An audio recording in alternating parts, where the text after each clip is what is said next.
de cette dépression, c'est ce qui suit. Une vie spirituelle libératrice et joyeuse. Donc après ce moment-là, qu'est-ce qui se passe? Ce fut en ce lieu de Notre-Dame de Chartres que je commençais de respirer et de vivre. C'est revenu à ce moment-là. Dès lors, animé par l'Esprit, Ollier connaît avec Dieu tout le contraire de ce qu'il a vécu dans ce moment-là, une telle union si intime qu'il m'est impossible de voir ou sentir rien en moi et moi tout en lui, plus 1000 fois que, je sais pas, c'est un peu difficile à lire, hein, que le fer n'est dans le feu, ni le feu dans le fer.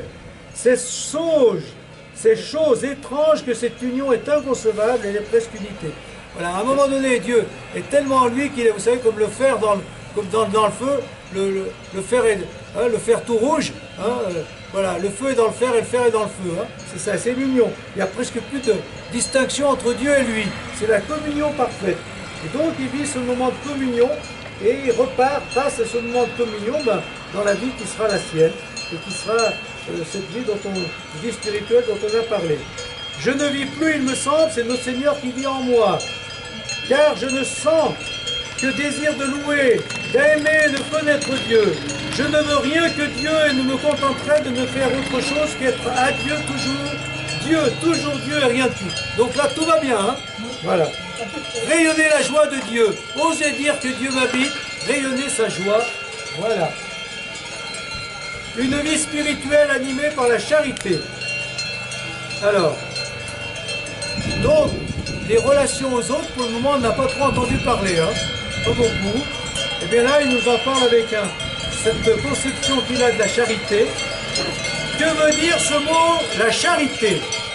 C'est ce doux mouvement que vous sentez au fond de votre cœur, qui vous porte à Dieu, au prochain et à la ruine de vous-même.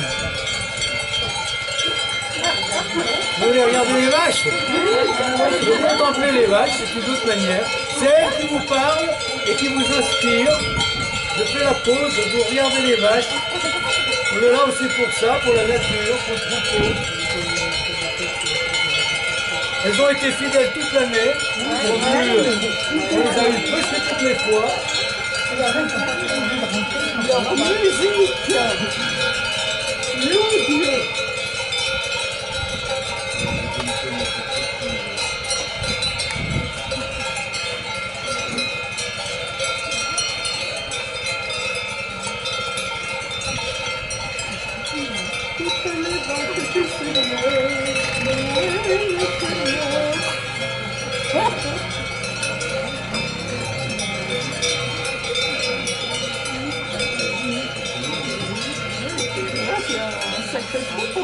Le Joe il nous l'a dit qu'il y en avait 96.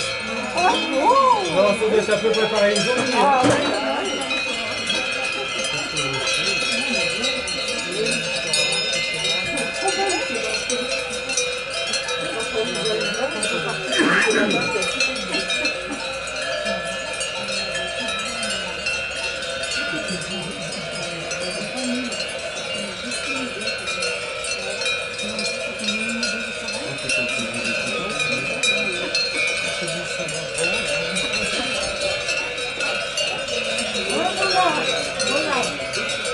Est-ce que c'est bien?